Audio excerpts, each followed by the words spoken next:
We have with us Mr. Anil Bahl, Head Indirect Taxes, Bharti Airtel, to speak more about the impact of GST on telecom. Anil, how exactly do you see 15 days down the line? What's the impact of GST as far as telecom is concerned? Do you think it's a win-win situation? I'll say by and large, yes. And I think the credit goes to the industry per se, which started its preparation 1 year ahead of time. So it's not some kind of which is a panicky kind of situation. So we were monitoring what's going on, and internally also we were well prepared in terms of what is supposed to be done, what kind of changes which are required to be done, what kind of communication which has to go, and whatever analytics were required in terms of measuring the impact of GST from that perspective. I think if I look at it from the perspective, it's more of a change in tax rate, which has gone up from 15 to 18.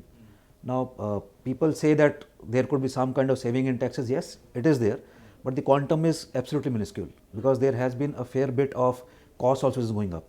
Like the recently custom duty has been introduced on telecom products, so that makes your investment 10% costlier. Earlier, the credit which is already disputed on telecom towers under GST, this has been specifically denied.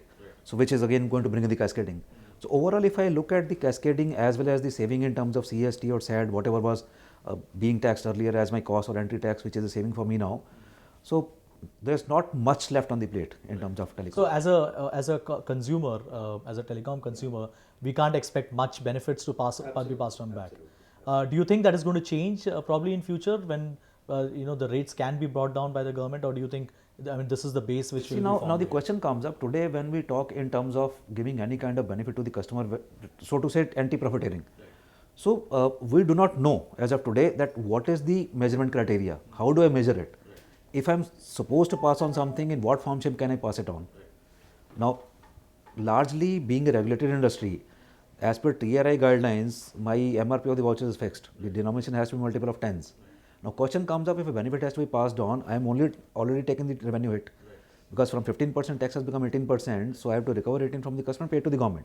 So that 3% is wiped off from my revenue from that perspective, and there is no incremental growth which I am getting from that perspective.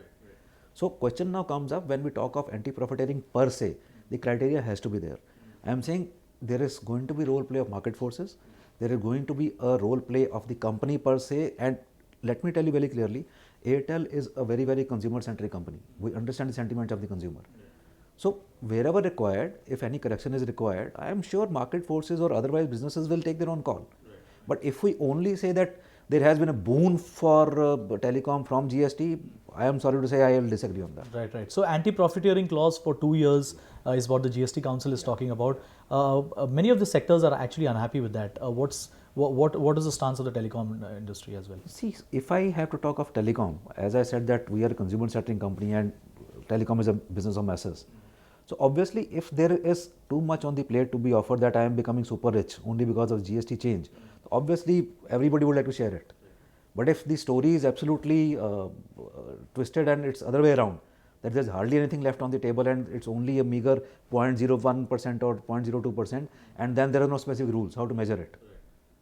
I think it's very difficult from that perspective. Right. Also, probably at a time when the industry is going through such severe competition and the impact of Geo and also a lot of undercutting that is happening, do you feel that the industry probably needs a much better deal from the government?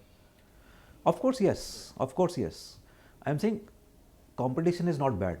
Healthy competition is always good, and I am sure that telecom companies are embracing that. And you have seen a couple of exits from the market also because they have done their own evaluation. And then in their own wisdom, they thought that perhaps it's not their cup of tea, it's better to exit from the market from that perspective. And Airtel is a core telecom company and we are the born fighters from that perspective. And we welcome healthy competition and it will stay healthy. I'm sure that better wisdom will prevail all over the players from that perspective.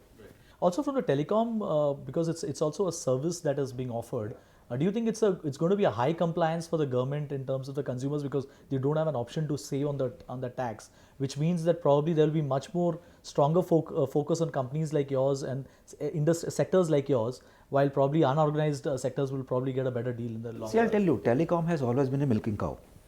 If you look at the increase in tax rates, telecom has never been spared.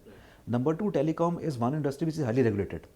You have the TRI sitting over us, you have the DOT sitting with us, we have the license agreements with the government, we have our adjusted gross revenue which is audited, on which we pay the license fee. So anyways, the telecom sector has always been in focus, it has always been regulated. So I don't see any reason for an extra care or extra precaution to be taken by the government in terms of looking at telecom. It should be the same story.